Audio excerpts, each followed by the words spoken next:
নমস্কার সবাইকে। সবাই কেমন আছো? খুব ভালো আছো? আজকে থাম্বনেলটা দেখেই বুঝতে পারছো কি হতে চলেছে। আজকে বিরিয়ানি হতে চলেছে। বিরিয়ানিতে কি কি লাগছে তোমরা একটু দেখে নাও।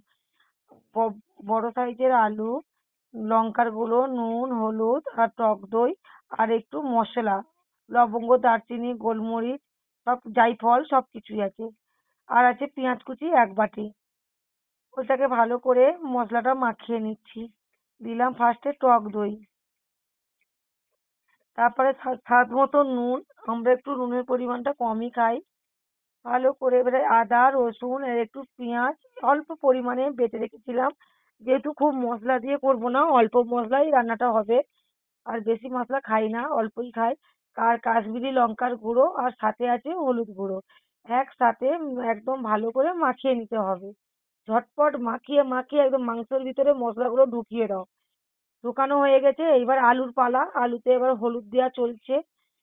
আমার হলুদের ফুড কালারটা শেষ হয়ে গেছে বলে আমি হলুদ গুঁড়োই দিয়েই কাজটা করেছি। এমন করছি, তোমরা বাড়িতে যেই সব মশলা থাকবে তাতেই বিরিয়ানি হয়ে যাবে। এবার পেঁয়াজটাকে ভালো করে ভেজে নিলাম। লাল লাল করে গ্যাসটা কমিয়ে ভালো করে ভেজে নিয়েছি। ওই কড়ায় লবঙ্গ, দারচিনি, এলাচ আর দুটো তেজপাতা, একটা শুকনো লঙ্কা দিয়ে মাংসগুলো তুলে দিলাম। দেখো মাংসটা কত সুন্দর লাগছে দেখতে না? এবার রান্না করলে আরো সুন্দর হয়ে যাবে। আলুটাকে যে ভেজে রেখেছিলাম ওই আলুটাকে ওর সাথেই দিয়ে দিলাম। দিয়ে এবার সমানে নাড়তে থাকো। কিছুটা নাড়ার পরে এবার দিয়ে দিলাম গোলাপ জল। গ্যাসটাকে লো ফ্লেমে রাখতে হবে কিন্তু বেশি জোরে দিও না। আর এই যে দিয়ে দিলাম কেওড়ার জল। তারপরে দিয়ে দিলাম জিরে, ধনে, গোলমরিচ। ভালো করে জিনিসটাকে কষাও। গ্যাসটাকে লো ফ্লেমে রেখেই কিন্তু করতে হবে।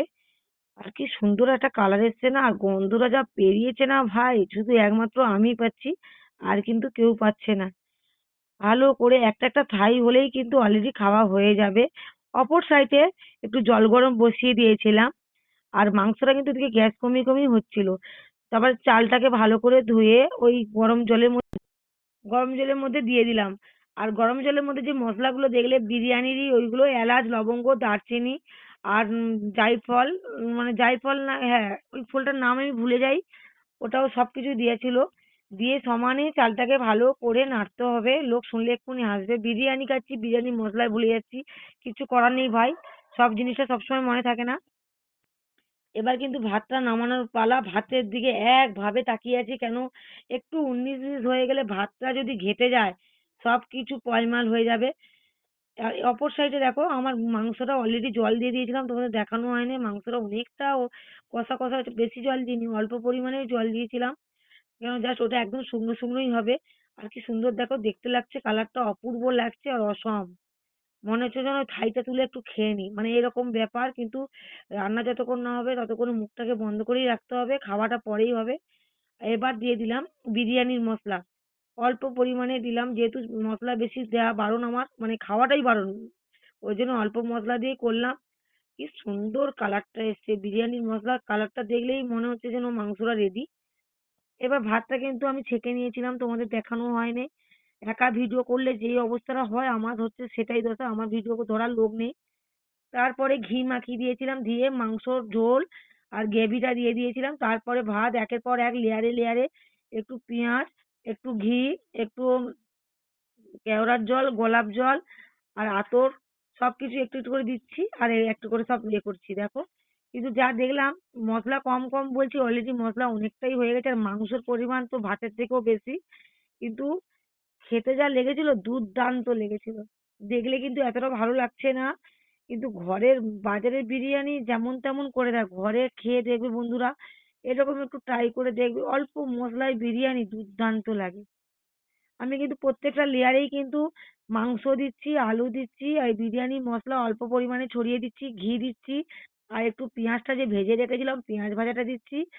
আর হচ্ছে তোমার দিয়েছিলাম কেওড়ার জল, গোলাপ জল আর আতর। আতরটা মাস্ট দেবে, নাহলে কিন্তু বিরিয়ানির গন্ধই উঠবে না, নাহলে বিরিয়ানি বিরিয়ানি বলে মনেই হবে না। আমার পুরোপুরি এবার ভাতটা রেডি হয়ে গেছে। দেখতে পাচ্ছ ভাতটা কিন্তু একে না ঠান্ডা করে নেবে, গরম গরম একদমই করবে না। এবার লাস্ট অপশানে যে বিরিয়ানির মশলাটা একটু ছিল দিয়ে দিলাম। এইবার গ্যাসটা ধরিয়ে এই যে একটা বড় গামলি নিয়েছি, তার মধ্যে একটা স্ট্যান্ড নিয়েছি, নিয়ে এই যে হাঁড়িটা অলরেডি একটু এই দেখ, দেখতে পাচ্ছ তোমরা এরকম করে বসাচ্ছি। মুখটায় পুরো আটা দিয়ে লাগিয়ে দিয়েছিলাম। আর তারপরে এই যে বিভিন্ন জিনিস, মোটা জিনিস চাপিয়ে রেখে দিয়েছিলাম যাতে ভালো করে গন্ধটা যেন না বেরিয়ে যায়। আর হাঁড়ির মুখে চারদিকে আটা লাগিয়ে দিয়েছিলাম। আর খুলতেই পারছি না, এতটাই শক্ত হয়ে গেছিল। ওয়াও, কি দারুণ! আমার বিরিয়ানির কালারটা দেখতে পাচ্ছ, অসাম হয়েছে। আর খেতে যা লাগবে না, এই দেখতে পাচ্ছ, খুব সুন্দর, খুব সুন্দর। আর গ্যাসটাকে কিন্তু বলতে তোমাদের ভুলে গেছি, লো ফ্লেমে রাখবে। আর একদম ডাইরেক্ট কিন্তু হাঁড়িতে মানে গ্যাসে বসাবে না। একটা গামলি, বড় সাইজের গামলি নেবে, তার মধ্যে একটা স্ট্যান্ড নেবে, স্ট্যান্ড গামলিতে জল দেবে, স্ট্যান্ড নেবে, তারপরে হাঁড়ি বসাবে, নাহলে কিন্তু ভাত তলায় লেগে যেতে পারে। আর আমার বিরিয়ানি সত্যি সুন্দর হয়েছে। কালকের আবার নতুন নতুন একটা রান্নার রেসিপি নিয়ে চলে আসবো। নমস্কার।